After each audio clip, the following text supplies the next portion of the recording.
Como es de vuestro conocimiento, ya estamos próximos a realizar la prueba parcial, por lo que considero oportuno hacer una breve orientación teórica compartiéndoles a ustedes material que enseño en las clases de introducción al derecho, que me parece que les puede ser de utilidad para el análisis del fallo de la sala tercera que ya les he distribuido. En primer lugar, vamos a ver o recordar pues lo que es la teoría de Hans Kelsen con relación a la jerarquía de las normas jurídicas, porque el análisis del fallo está íntimamente relacionado con este aspecto de las explicaciones que dio Kelsen en cuanto a que el derecho es un sistema racional de normas de conducta. Ese sistema racional obedece a que hay una norma primaria, una norma secundaria y una norma terciaria, o sea que son la constitución política, la ley y el conjunto de normas como decreto ejecutivo, decreto de gabinete, decreto alcaldicio, etc. De manera tal que la norma primaria, que es la constitución, se considera como el nivel fundamental. La ley, que vendría a ser una norma secundaria, se considera que está a nivel legal. La norma terciaria, que es la que está en la base de la pirámide de Kelsen, tenemos toda esta serie de normas que se consideran que están a un nivel sublegal. Siendo todo esto así, quiere decir que el sistema jurídico tiene como base o fundamento todas las disposiciones a nivel fundamental, o sea, de la Constitución. El resto de las normas deben estar de acuerdo a lo que dispone la Constitución. No puede haber antagonismos entre las normas inferiores y la Constitución, porque de haber antagonismos, entonces se perdería la integración de un verdadero sistema. Siendo esto así, tenemos que la ley tiene que estar de acuerdo a la Constitución y asimismo los decretos ejecutivos, decretos de gabinete, decreto de alcaldicia, etcétera, tienen que estar de acuerdo a la ley y de acuerdo a la Constitución política. En este orden de ideas tenemos entonces lo siguiente: ¿qué ocurre cuando una ley colisiona o es antagónica con la Constitución política? Al romper el sistema jurídico, entonces esa ley sería inconstitucional. Y por el orden lógico y de protección a los principios de la ley fundamental, esa ley debiera de desaparecer siendo atacada o demandada como inconstitucional. Asimismo, a nivel sublegal, o sea, a nivel terciario, los decretos ejecutivos, decretos de gabinete, etcétera, todas estas disposiciones jurídicas a nivel terciario, si van en contra de la Constitución, o sea, si colisionan contra la Constitución, también pueden desaparecer por ser inconstitucionales. De tal manera que se puede poner una demanda de inconstitucionalidad cuando se ve que se ha lesionado una ley fundamental. Pero también tenemos otro aspecto que es de protección del orden integral del sistema jurídico. ¿Qué ocurre cuando las normas sublegales van en contra de la ley? Si esto ocurre, o sea que las normas terciarias disponen algo contrario a lo que dice la norma secundaria, entonces puede ser demandada por ilegal. Esa es la gran diferencia con relación a lo que anotamos anteriormente. A este nivel, la contradicción o el antagonismo entre una norma terciaria y una norma secundaria, entonces puede ser demandada por ilegal. Ahora veamos otro aspecto que nos permitiría conocer a grandes rasgos lo que sería la estructura gubernamental con la que podríamos entender un poquito más qué fue lo que ocurrió con la decisión de la sala tercera que ustedes tienen que analizar.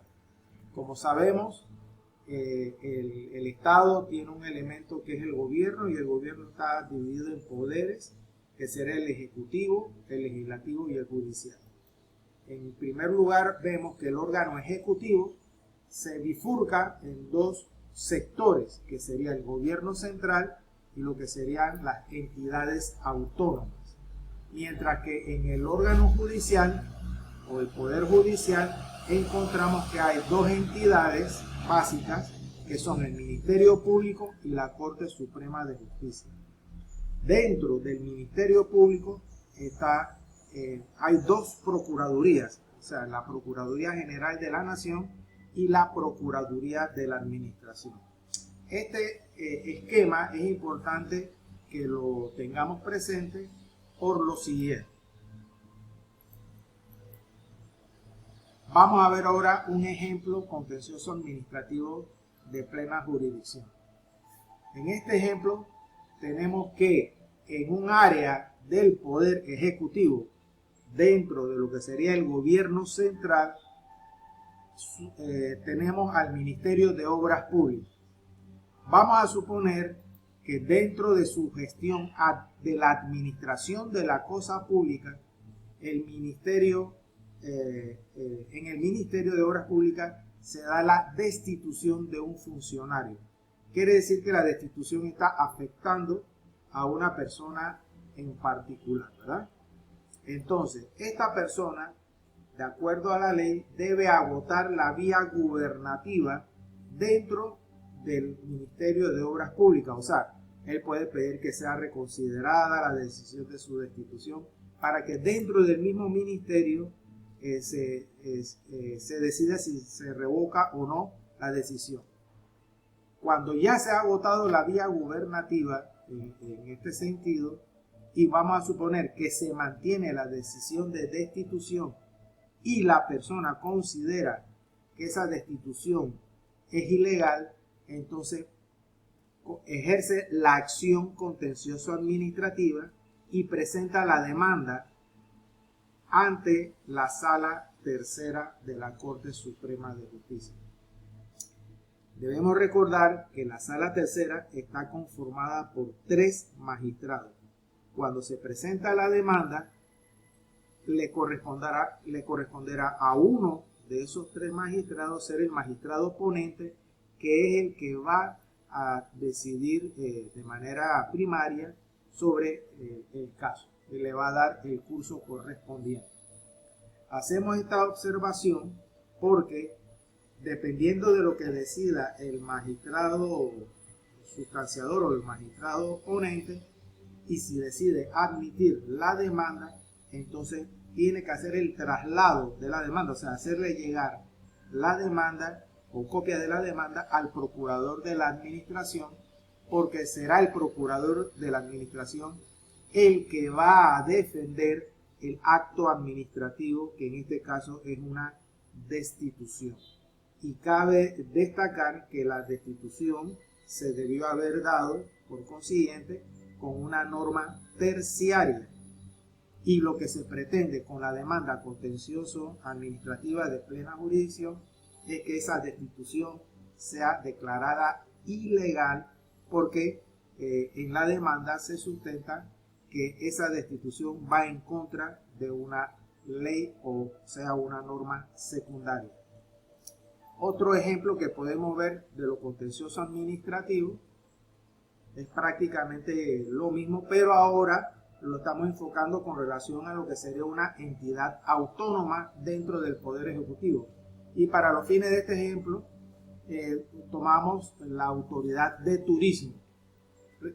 Supongamos que en la Autoridad de Turismo se emite una resolución que niega a una empresa ejercer el negocio de hotelería en Panamá, por las razones que esta autoridad debe esgrimir en dicha resolución.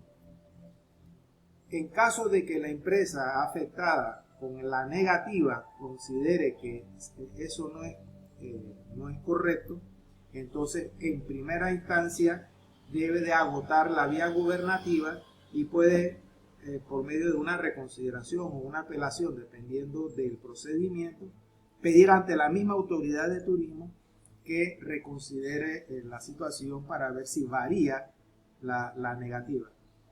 Pero en caso de que se confirme y se agote la vía gubernativa, entonces la empresa afectada puede ejercer la acción contenciosa administrativa de plena jurisdicción y presentar la demanda ante la sala tercera, con el mismo mecanismo que dijimos en el ejemplo anterior. Dicho todo esto, entonces debemos tener presente lo que sería la causalidad jurídica que se da en la medida en que se va dando los eventos o los hechos jurídicos o los actos o acciones administrativas. En este caso, en esta gráfica, lo que deseamos resaltar es que al ejercer la acción correspondiente, tenemos que recordar que acción desde el punto de vista procesal es la facultad que tiene una persona de acudir ante la autoridad competente para resolver un problema. En esta situación, la persona que ejerce la acción lo materializa por medio de un documento que se llama demanda. Este documento se debe de presentar ante la autoridad competente. Si la autoridad competente considera que el escrito cumple con los requisitos adecuados o los requisitos establecidos de acuerdo al derecho adjetivo, o sea, al derecho de procedimiento, entonces se da a continuación los siguientes pasos del proceso correspondiente. Así que si se agota la primera fase de lo que es la demanda y la contestación de la demanda, se pasaría a la otra fase, que es la presentación de pruebas o práctica de pruebas de acuerdo a la situación que se trate. Y cumplida esta fase de las pruebas, entonces se pasa a la fase de alegatos, que serían los argumentos que tanto el demandante como el demandado le ofrecen al juez, explicando o sustentando el porqué de su criterio con relación a su posición. Y finalmente sería que se pasa a la decisión del tribunal. Estas fases del proceso corresponden a la función jurisdiccional que tienen los jueces y los magistrados para administrar justicia. Destacamos nuevamente que al ejercer la acción se materializa esa facultad con un documento que se llama demanda. La demanda tiene una serie, tiene que cumplir con una serie de requisitos que establece la ley. Por consiguiente, cuando hagan el análisis del fallo que les he suministrado, deben de tener presente que se está en el momento de la primera fase, o sea, en la fase de la presentación de la demanda. Y deben de recordar que como la demanda se presenta en la sala tercera de lo contencioso administrativo y en la sala hay 3 magistrados, es a uno al que le corresponde ser el ponente. En este fallo hubo una decisión por parte del magistrado sustanciador o magistrado ponente y se presentó un recurso de apelación que va a ser decidido por el resto de los miembros de la sala, o sea, por los otros 2 magistrados de la sala tercera. Muchas gracias.